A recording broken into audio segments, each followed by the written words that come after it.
اور ابھی آپ کو بتائیں خیبر پختونخوا کے مختلف علاقوں میں آئندہ چند روز میں شدید بارشوں کا امکان ہے، جس کے باعث ندی نالوں میں طغیانی کا خدشہ ظاہر کیا جا رہا ہے۔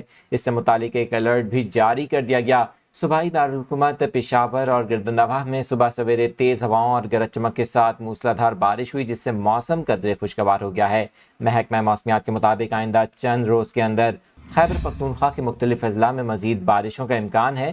دید بالا، سوات، بونیر، مالاکنڈ، باجوڑ، بٹگرام، شانگلہ، کوہستان اور مختلف علاقوں میں تیز ہواؤں کے ساتھ بارش متوقع ہے، جبکہ تورگھر، مانسہرہ، ایبٹ آباد، ہری پور، کرم اور محمد ایجنسی میں بھی بعض مقامات پر بارش ہو سکتی ہے۔ آپ کو یہ بھی بتائیں کہ چترال، پشاور، مردان، سوابی، نوشہرہ، چارسدہ اور صوبے کے دیگر اضلاع میں بھی تیز ہوائیں چلنے اور گرج چمک کے ساتھ بارش کا امکان ظاہر کیا گیا ہے۔ ممکنہ بارشوں سے ندی نالوں میں طغیانی کا خدشہ ہے، اس حوالے سے ایک الرٹ بھی جاری کر دیا گیا ہے۔